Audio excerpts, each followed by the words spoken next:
Então, bora lá. Eu preparei um, um esquema que representa a solução do problema lá, né? Do seguinte problema. André, Breno e Carla, Denise e Eric são responsáveis pela manutenção dos servidores, né, Insert Data Center, realizam um turno de trabalho, não sei o que, não sei o que, não sei o que, enfim. Tá aqui a,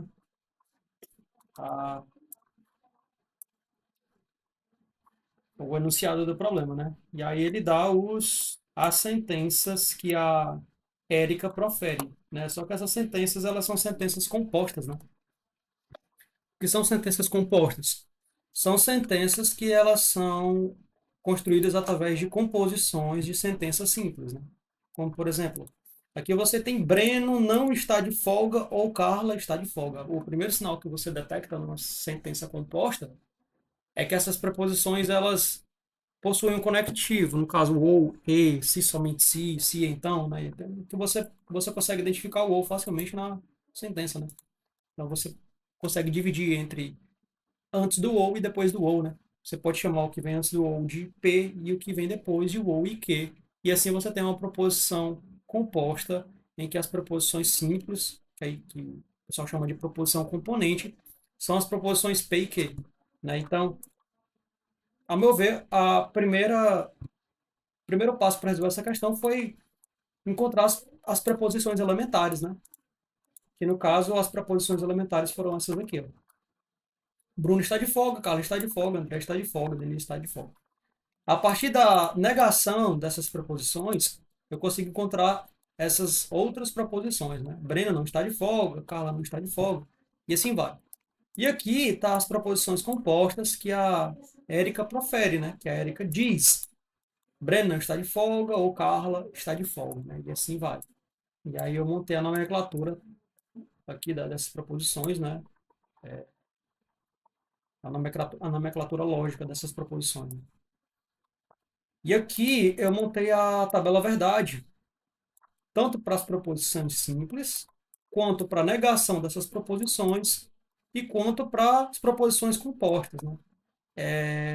O fato de eu ter precisado, eu só preciso dessa tabela aqui no final.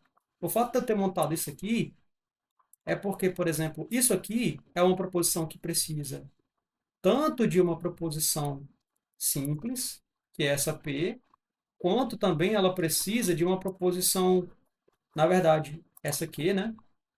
Que é a proposição simples, quanto ela também vai precisar de uma proposição composta, que é a menos P, que é essa aqui, ó, menos P.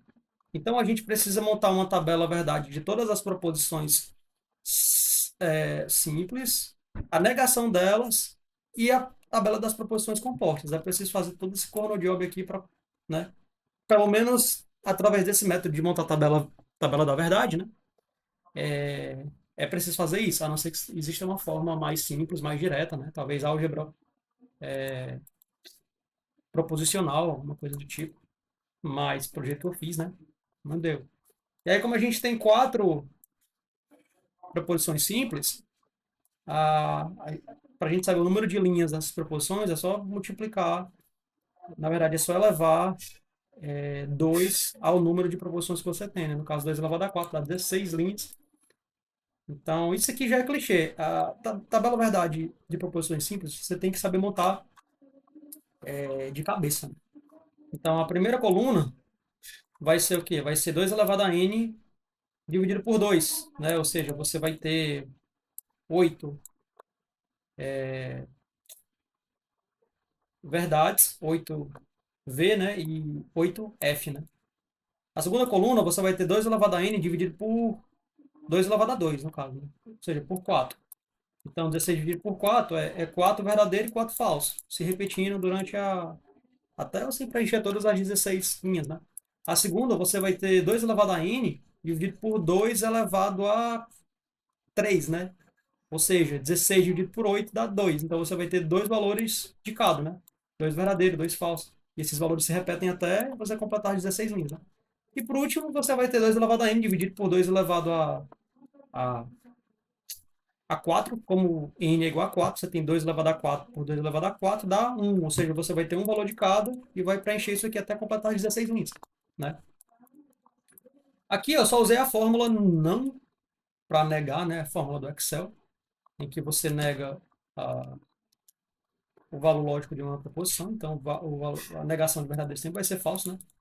E isso me evitou estar escrevendo feito um corno, né? Porque você escrever 208 valores é sacanagem, né? Então, eu utilizei a fórmula não aqui. Aqui, eu utilizei a fórmula ou do Excel, né?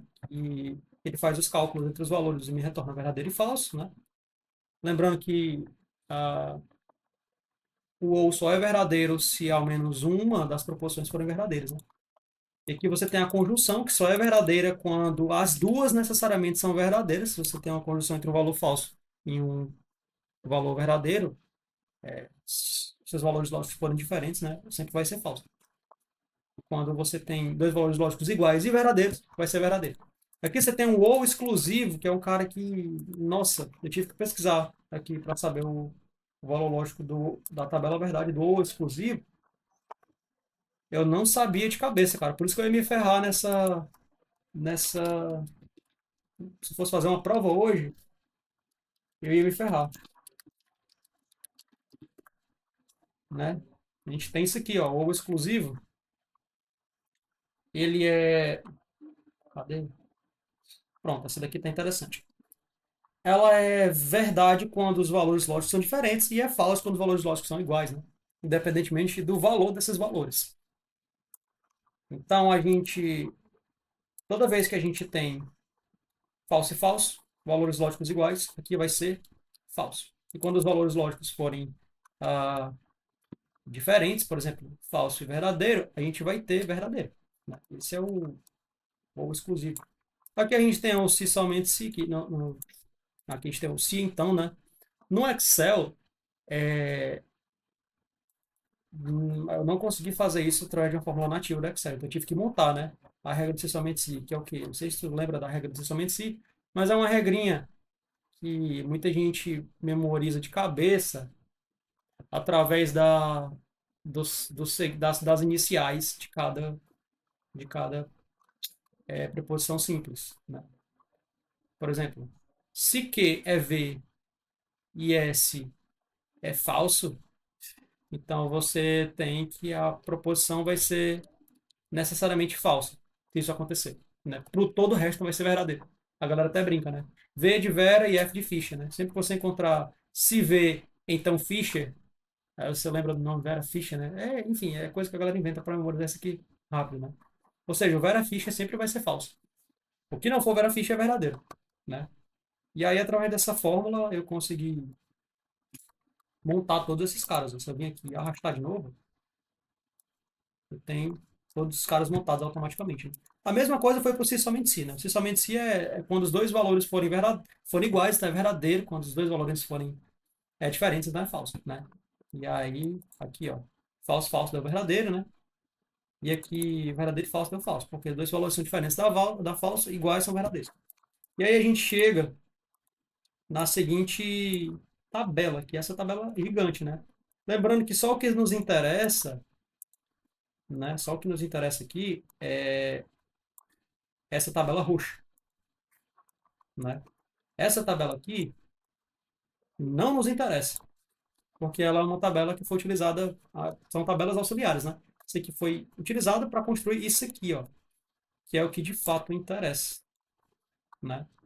Essa tabela roxa, né? E o enunciado diz que a apenas uma das proposições elas são falsas, né? Então você tem que comparar ao mesmo tempo o valor de todas as proposições simultaneamente, né? Como é que a gente faz isso? A gente calcula, a gente observa as linhas, né? Porque as linhas nos dão simultaneamente o valor de todas as proposições compostas ao mesmo tempo. Por exemplo, aqui eu tenho o valor com base nesse histórico, eu tenho o valor de todas as proposições compostas ao mesmo tempo. Ou seja, eu sei que essa aqui, segundo essa configuração aqui, essa, a gente pode dizer probabilidade, possibilidade, né? A gente vale deixar claro que cada uma dessas 16 linhas é como se fosse uma possibilidade. É uma possibilidade da, de quantos valores lógicos essas quatro proposições podem ter de possibilidades, de probabilidade, né, de valores possíveis, né? Então, aqui a gente tem, em cada linha a gente tem uma configuração diferente, né? Lembrando que a nossa configuração é a configuração em que a gente precisa encontrar somente um valor falso, que é o que a questão ela deixa claro, ela enuncia, né? Existe uma dessas proposições que ela é falsa em relação às outras, né?